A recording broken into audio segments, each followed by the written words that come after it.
Highlands Ranch is a historic name. It was coined by prior owners, and that name is one of many that we evaluated for branding the community. This is a property that had already been called Highlands Ranch, that was known as Highlands Ranch, and we wanted to continue that tradition on into the future.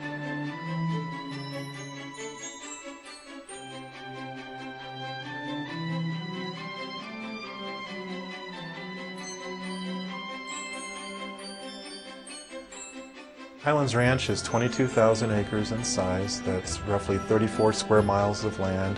When planned, we were fortunate enough to be able to preserve not only the history of the area, but vast open spaces totaling 61% of the total property. Within the open space areas, we find the archaeological sites that have been identified and the historic structures that have been preserved or stabilized or protected for future generations. Typically, our communities are designed as new towns where people are moving to it. It's very important to have a sense of the character of the past as we look towards the future of a new community.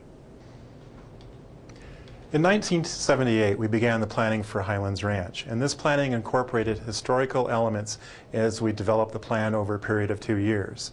Initially, in developing an understanding of the history of Highlands Ranch, we hired a consultant to evaluate and research all available records relative to the property. Part of the historical elements that we identified are within the Highlands Ranch property itself, the Highlands Ranch Mansion, which on this exhibit is showed as Springer's Cross Country Ranch, Griggs Ranch, which is a homestead now encompassing in the open space conservation area of the community, and the Douglas Pasture Ranch, an additional homestead within the community. To the south of Highlands Ranch, we have Cherokee Ranch, which is a historic and open space amenity in Douglas County. As we looked at the history of these areas, we also translated that into the plan for Highlands Ranch by not only preserving the areas of those historic structures and features, but creating areas around that we could use for interpretation of those historical elements. So, for example, the Highlands Ranch Mansion, which is located here, has a 1,000-foot buffer surrounding that area within which no urban development will occur.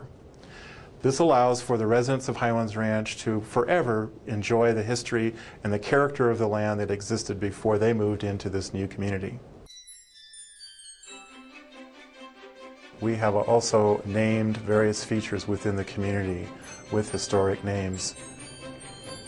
John Welty was a rancher. He had a homestead and involved cheese manufacturing.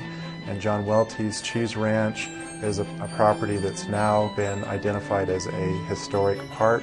There are interpretive displays at this park showing the history of the area and what John Welty did on this property. Highlands Ranch has been named other things, including Springer Ranch, Kistler Ranch, Diamond K, etc. Frank Kistler and his ranch is represented by Kistler Park, and we have not only a park but also a road named after John Springer.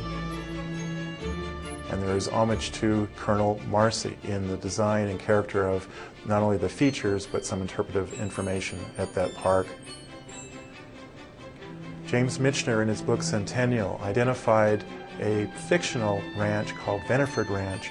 We are told that Mr. Michener, in his research of his book, led him to utilize the Highlands Ranch Mansion as his thematic approach to the Veniford Ranch itself.